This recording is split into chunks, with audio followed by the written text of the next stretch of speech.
Welcome to the most controversial book review you'll see all year.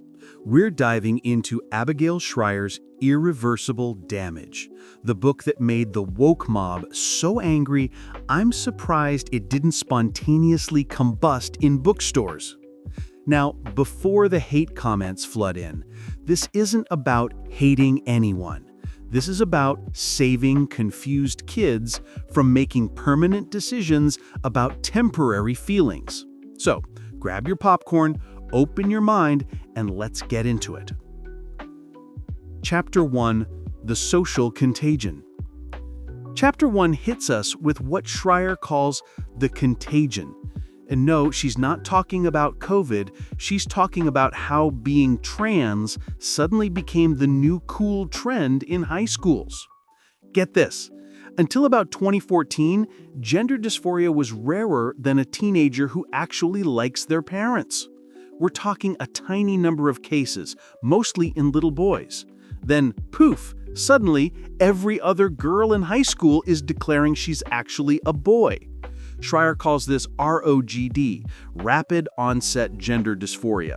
Translation, your daughter goes from perfectly normal to I need testosterone immediately after binge-watching transition videos on TikTok. It's spreading through friend groups faster than the latest dance craze. Chapter 2: The Medical Madness. Now for the scary part.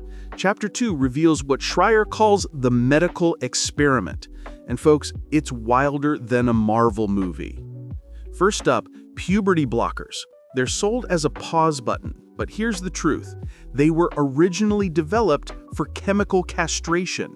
Shrier quotes doctors who admit, "We have no idea what happens to brains that don't go through normal puberty. We're experimenting on kids like they're lab rats." Then comes the testosterone, which Shrier notes is a Schedule III controlled substance for good reason. It's not some magical masculinity potion, it's a dangerous steroid that permanently deepens your voice, gives you facial hair, and can leave you sterile. But hey, at least you won't have to shave your legs anymore. Chapter 3: The Failure of Adults. Chapter 3 is where Shrier really goes off. She calls it the failure of adults. And she's not wrong. Parents are so terrified of being called transphobic that they'll sign their kid up for permanent medicalization faster than you can say pronouns. Therapists who used to actually help kids work through their issues now just rubber stamp their gender confusion. As Shrier puts it, we've outsourced parenting to Instagram influencers. Schools are even worse. Shrier documents cases where schools help kids socially transition without telling parents.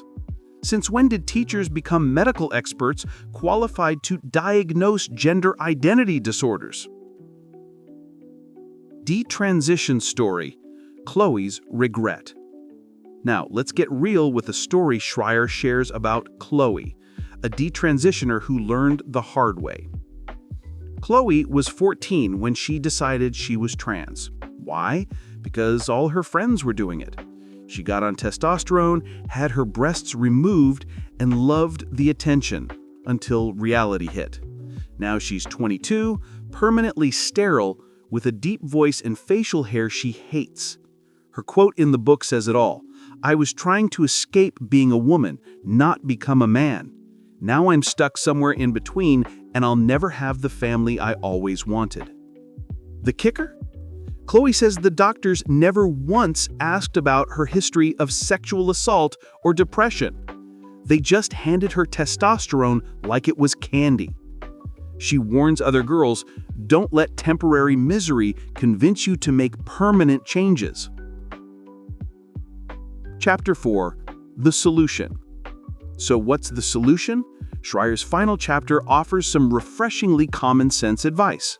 First, get off social media.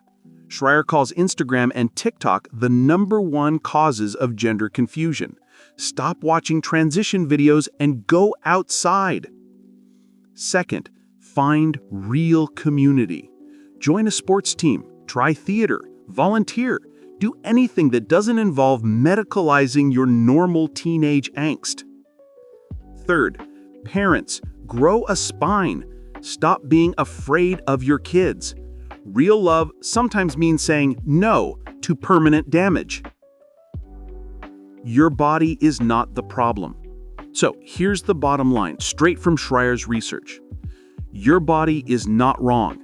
Your feelings aren't facts. Puberty sucks for everyone. Don't mutilate yourself to fit in.